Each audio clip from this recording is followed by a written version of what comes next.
জীবনও চলে সময়ের স্রোতে ভেসে। ভাসমান এই জীবনে মাঝিরাও ওড়ায় ছোট ছোট স্বপ্নের ঘুড়ি। সেখানেই শুরু হয় জীবনের আসল গল্পগুলো, যেখানে থাকে হাসি, কান্না, ক্লান্তি আর এক কাপ চা।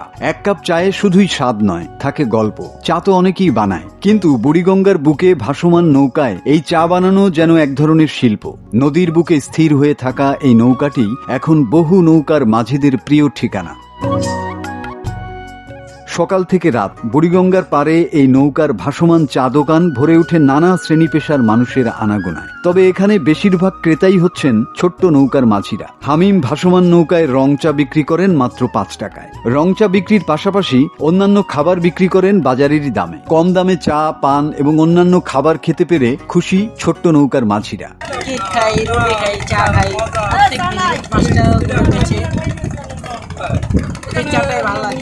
যারা মাঝি না এরা খেতে আসে, প্রত্যেকদিন 5 টাকা করে 10 টাকা করে কেক, চাল বাজার খেতে আসে। আমরা চা খাই, এই দোকানের চা ভালো। আমাদের চা হলে বরিশালের চা, বরিশালের চা খাইতে ভালো লাগে। যারা না খাইছে এরা বুঝবে না যে বরিশালের চার জাত মানে 60 টাকা। গ্রামের বাড়ি বরিশাল থেকে ঢাকায় এসে 3 বছরেরও বেশি সময় ধরে ভাসমান নৌকায় চা বিক্রির ব্যবসা করছেন হামিম। হামিমের চা দোকানে সহযোগী তার পরিবারের লোকজন।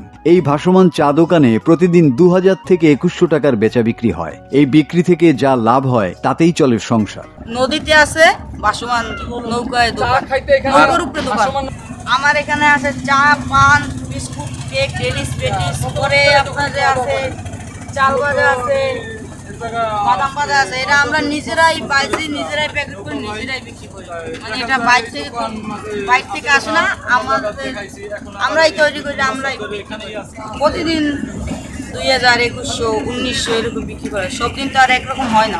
আমার সাথে আমার আব্বু আছে, আমি আছি, বেচা কিনা দেওয়া হয় আলহামদুলিল্লাহ খুব ভালো। বুড়িগঙ্গার তীরে ভাসমান চা দোকানে বিদ্যুৎ সরবরাহের ব্যবস্থা না থাকলেও রাত হলেই সোলার প্যানেলের মাধ্যমে ভাসমান চা দোকান আলোকিত করে রাখা হয়। নদীর বুকেও ব্যবসা জমে উঠতে পারে, তা প্রমাণ করেছেন এই চা দোকানদার। আধুনিক শহরের বুকে এমন ব্যতিক্রমী উদ্যোগ আরও বাড়লে একদিকে যেমন জীবিকার সুযোগ তৈরি হবে, তেমনি বদলে যাবে নদীকেন্দ্রিক জীবনের চিত্র। বুড়িগঙ্গার বুকে এই ভাসমান চা দোকান যেন সেই গল্পেরই এক চলমান অধ্যায়।